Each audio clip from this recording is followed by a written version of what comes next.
Le capitalisme total, 15 ans après. Jean-Pierre Levade, bonjour. Bonjour.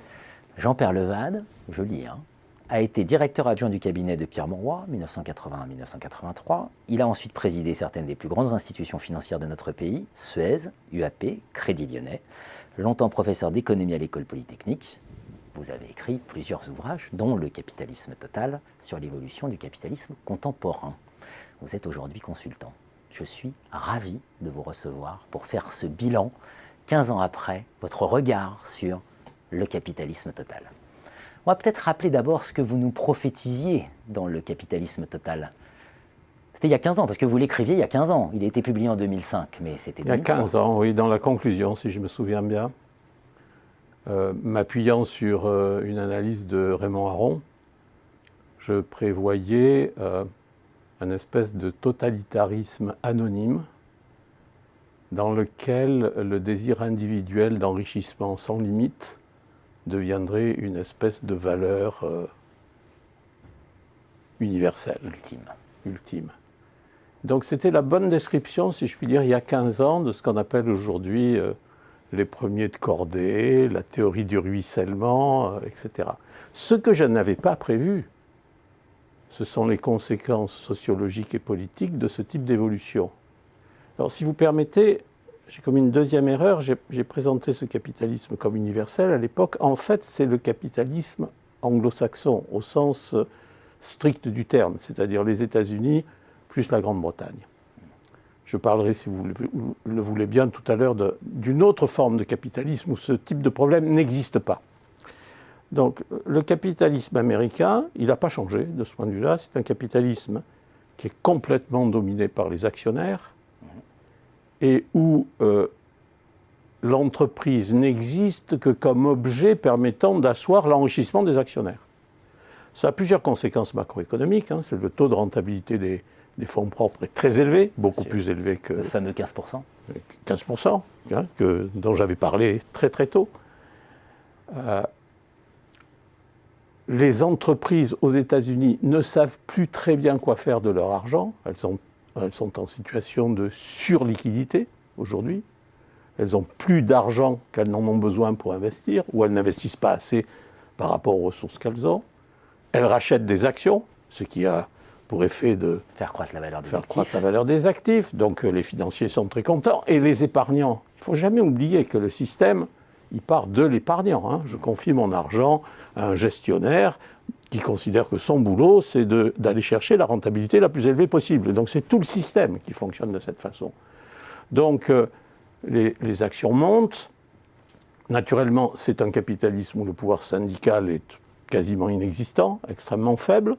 Donc pendant les 15 ans dont on vient de parler, les inégalités se sont beaucoup creusées et, ce que je n'avais pas prévu, le salaire réel moyen des entreprises américaines, pratiquement, n'a pas bougé.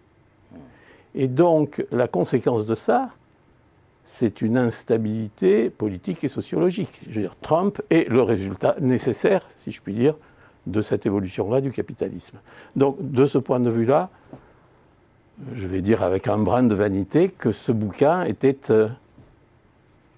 assez bien vu, si je puis dire, ou avait une bonne vision de ce qui allait se passer, à partir de l'analyse de ce qui existait à l'époque.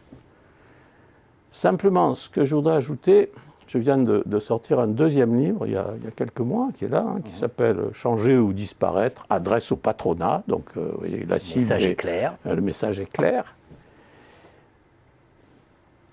Nous avons, en Europe, dans toute l'Europe du Nord, un capitalisme qui fonctionne depuis longtemps.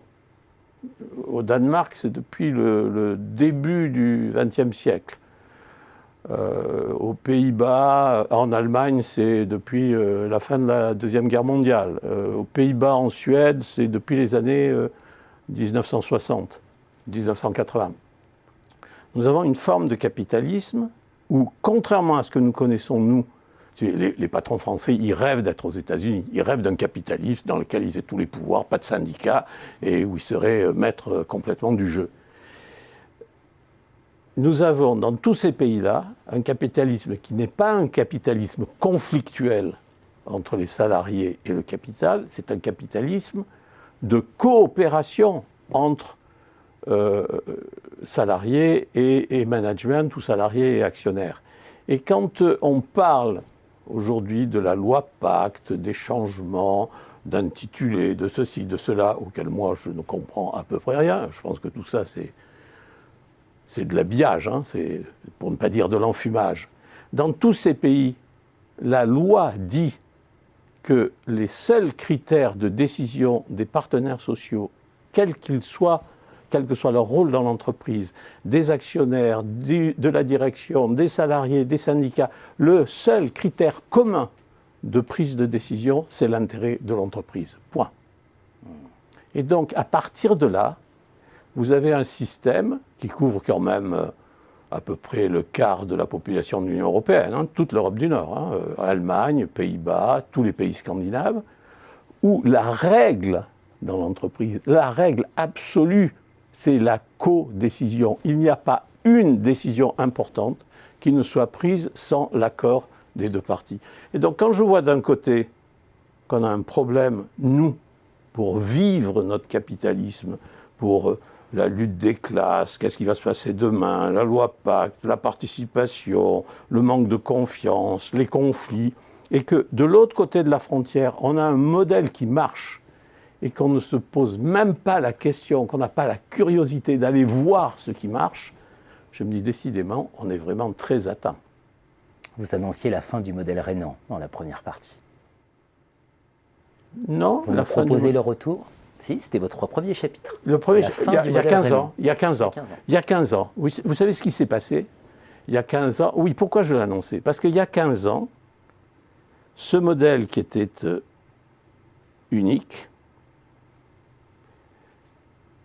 il n'y avait pas eu encore la vision complète des mêmes développements dans d'autres pays autour, ou en tout cas moi, je n'en avais pas une connaissance suffisante, mais à l'époque, le patronat allemand était en train d'essayer de tuer la cogestion. À l'époque, le patronat allemand lui-même était fasciné par l'évolution du capitalisme américain. Et donc, il y avait des critiques extrêmement fortes contre le capitalisme rhénan de la part des chefs d'entreprise, au point d'ailleurs qu'on pourrait interpréter à certains égards la création de la société européenne comme un moyen pour le patronat allemand de sortir des règles de la cogestion. Je crois pouvoir dire aujourd'hui que le patronat allemand a changé d'avis. C'est-à-dire que le patronat allemand, aujourd'hui, a pris conscience que la co-gestion telle qu'elle est pratiquée en Allemagne est en fait un facteur de compétitivité. Je ne suis pas en train de dire il faut mettre fin à la lutte des classes parce que c'est mieux d'être tous d'accord entre nous, bisounours et compagnie.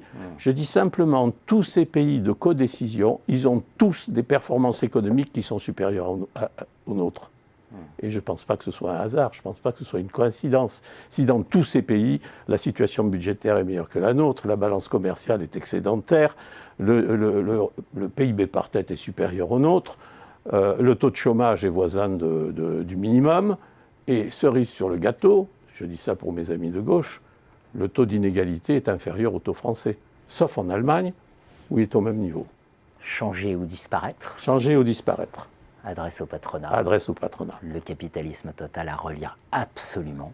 Voilà. Merci. Ouvrage de 2005. Merci. Jean-Pierre Leval.